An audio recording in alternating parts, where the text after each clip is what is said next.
Kim 4 રસ્તા પાસેથી કારમાં લિફ્ટ આપી નેશનલ હાઈવે પર નબીપુર નજીક ચપ્પુ અને રિવોલ્વર પતાવી સુરતના વેપારીને લૂંટનાર 3 લૂંટારૂમાંથી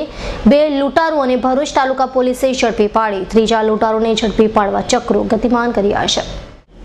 લૂંટ કેસમાં લૂંટારોએ સુરતના વેપારી વિષ્ણુ પટેલ પાસેથી રોકડા રૂપિયા 13,000 અને નોકિયા કંપનીના મોબાઈલની લૂંટ ચલાવી વેપારી અને રેલવે ફાટક પાસે ફેંકી દઈ ફરાર થઈ ગયા હતા। જે અંગે તાલુકા પોલીસ મથકમાં ફરિયાદ નોંધાઈ હતી, જેમાં વિષ્ણુ પટેલના મોબાઈલના IMEI નંબરને સર્ચિંગ કરતા તેના 2 નંબર એક્ટિવ થતા તે દિશામાં પોલીસે તપાસ હાથ ધરી હતી, જેમાં ગરદાનો ઇમરાન ઉર્ફે કાબરા અને મૂળ રાજસ્થાનનો પ્રકાશ મીના નામના યુવાનના નામો બહાર આવતા પોલીસે તેઓને ઝડપી પાડ્યા હતા અને તેઓ પાસેથી સ્વિફ્ટ કાર તથા ચપ્પુ અને મોબાઈલ સહિત 3,55,000ની મત્તા કબજે કરી હતી। 10/3/2014 રોજ ફરિયાદી વિષ્ણુભાઈ પટેલ રહે ગાયત્રીનગર, તાલુકો માંગરોળ, જિલ્લો સુરત નાઓ વહેલી સવારના 6 વાગ્યાના ગાળામાં તેઓને રાજકોટ જવાનું હોય કિમ સ્ટેશન કિમ 4 રસ્તા પાસેથી એક સ્વિફ્ટ કારમાં લિફ્ટ માગી ₹200 ભાડું નક્કી કરી બેસેલા અને આ સ્વિફ્ટ કારમાં 3 આરોપીઓ હતા। એ આરોપીઓએ આ કામના ફરિયાદીને કિમ મુકામેથી નેશનલ હાઈવે નંબર 8 નબીપુર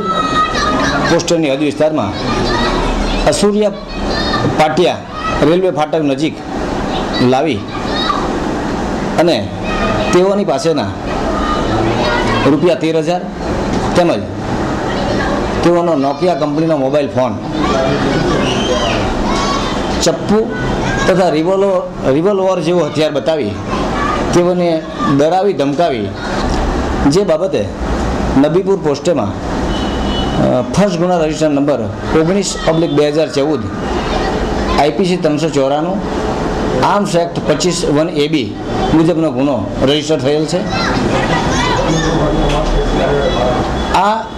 ગુનાની તપાસ મહેરબાન પોલીસ અધિક્ષક સાહેબ શ્રી ભરૂચ તથા DYSP સાહેબ શ્રી KD પંડ્યા સાહેબ નાઓએ મને સોંપેલી। આ તપાસ દરમિયાનમાં અમોએ આ કામના ફરિયાદીનો જે મોબાઈલ છે એ મોબાઈલ આરોપીઓ લૂંટી ગયેલા એ મોબાઈલ અમોએ IME નંબર ઉપર સર્ચ કરતા એક નંબર એક્ટિવેટ થયેલો। એ આધારે આ કામના આરોપીઓ નંબર 1 ઇમરાન ઉર્ફે કાબરા રહે ધોળકા તેમજ પ્રકાશ મેના મૂળ રાજસ્થાન હાલ અમદાવાદ રખડતો નાઓને તારીખ 25/3/2014 રોજ એમના રહેણાંક સરનામેથી ધરપકડ કરેલ છે। સર્કલ પોલીસ ઇન્સ્પેક્ટર તડવીએ બંને લૂંટારુઓની પૂછપરછ કરતા ત્રીજા લૂંટારુને ધોળકાનો જહીર મોમીન હોવાનું બહાર આવ્યું હતું, જેથી તેને પણ ઝડપી પાડવા પોલીસે ચક્રો ગતિમાન કર્યા છે। આવી સૈયદનો રિપોર્ટ S9 ન્યૂઝ ભરૂચ।